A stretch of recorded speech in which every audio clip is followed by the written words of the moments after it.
Auckland today, the flying boat brings the new United States Minister to New Zealand, the Honorable Kenneth S. Patton. Exchange of representatives between the United States and New Zealand is the official side of the friendly relations that exist between the two Pacific countries.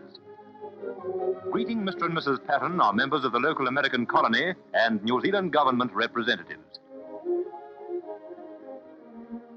This is Mr. Patton's first visit to this country, and of it he says, I am happy to be in New Zealand, and my happiness is materially increased by the heartiness of the welcome which you have extended to me and Mrs. Patton today.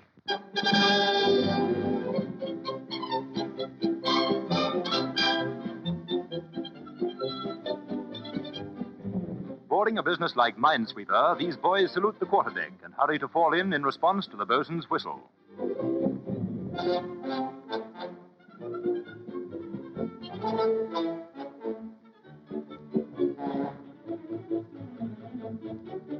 They're sea cadets getting practical training with real equipment.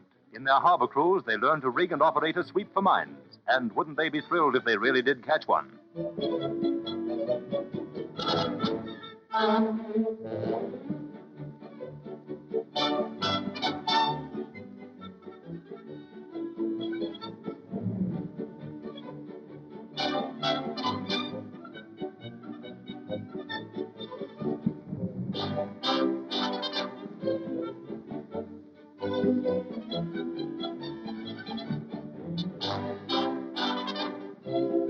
Signaling is carried out with shore stations, and of course they must learn to take over the wheel.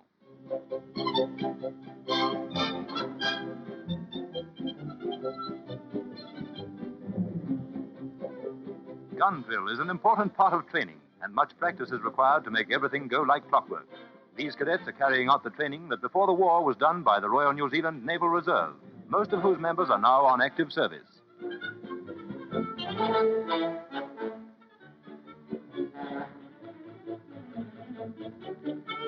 In an emergency, it's necessary to know how to get a boat away quickly. And when you're in a hurry, you press the button marked basement and hang on. Going down.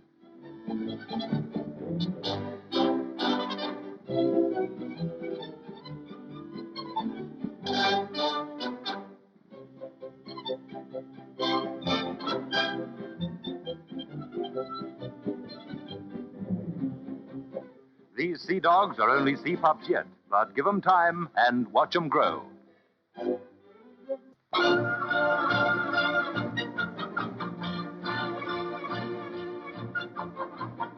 American forces in the South Pacific have received huge supplies of New Zealand food and materials.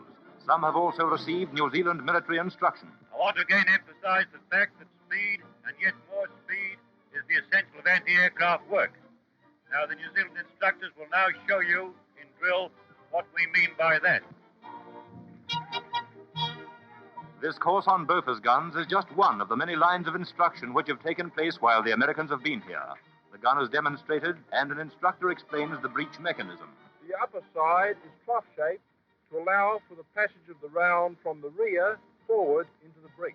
The New Zealand instructors demonstrate how to change the barrel. This is the moment when the big ones get away.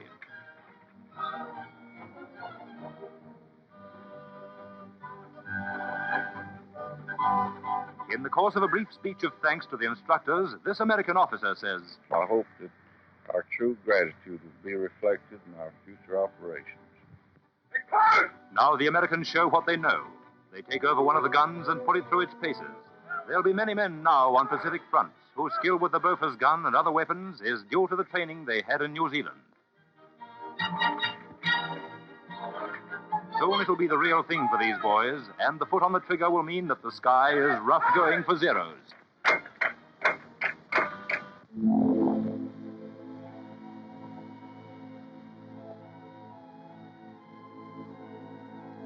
"2,000 years ago, many prosperous families lived in the shady security of this city of Pompeii.